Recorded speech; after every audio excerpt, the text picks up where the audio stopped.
हर कोई मुझे 3 मालिकों का गद्दार कहता है, किस्मत की किताब से बंधा हुआ एक पागल शिकारी। लेकिन अगर मैं सच में पागल हूं तो तुम सब क्या हो? डोरियों से बंधी कठपुतलियां? बहुत धीमे हो तुम, बेकार लोहे के खिलौने। तुम में से कोई भी मेरी तलवार का सामना करने लायक नहीं।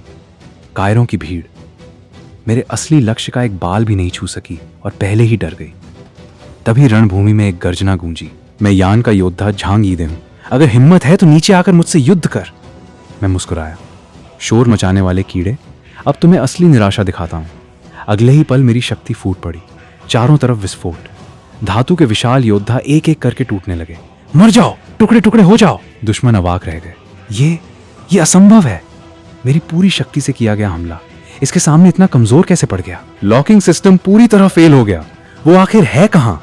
हमारी मशीनें जवाब दे रही हैं और उसने अभी तक अपनी असली ताकत भी नहीं दिखाई। घबराए हुए सैनिकों ने आखिरी दांव खेला। उसका दायां हिस्सा लॉक करो, मैं सामने से दबाव बनाता हूं।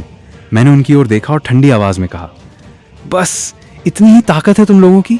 बहुत कमजोर हो। उनकी सारी चालें एक पल में बिखर गईं। मशीन को रोक दो, जमीन को पूरी तरह लॉक कर दो। भाग ले जितना भाग सकता है, आज पूरी जमीन उड़ा दूंगा।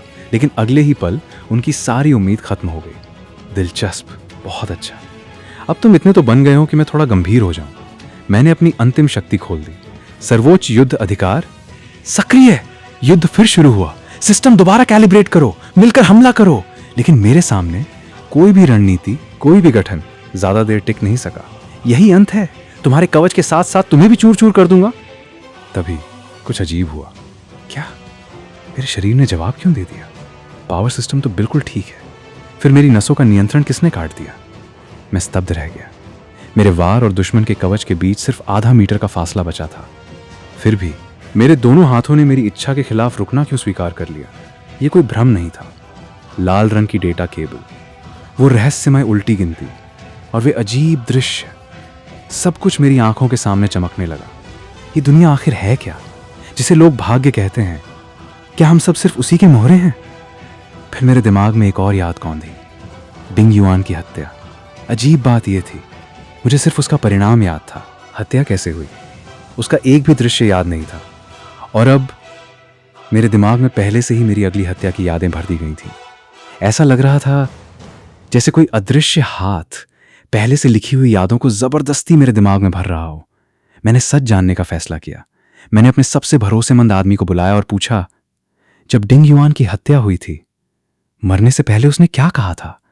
उसने सिर झुकाकर जवाब दिया, महाराज, मरते समय उन्होंने सिर्फ इतना कहा था, मेरे पुत्र फैंगशियन, तुम कहां हो?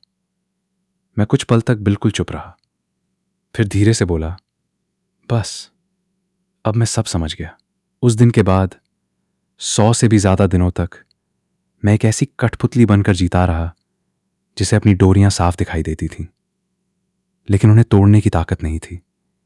एक रात मैंने उस अदृश्य डोर को तोड़ने की कोशिश की, लेकिन तब मुझे पहली बार एहसास हुआ, दुनिया का सबसे घातक हथियार होने के बावजूद मैं कभी खुद अपनी किस्मत का मालिक नहीं था।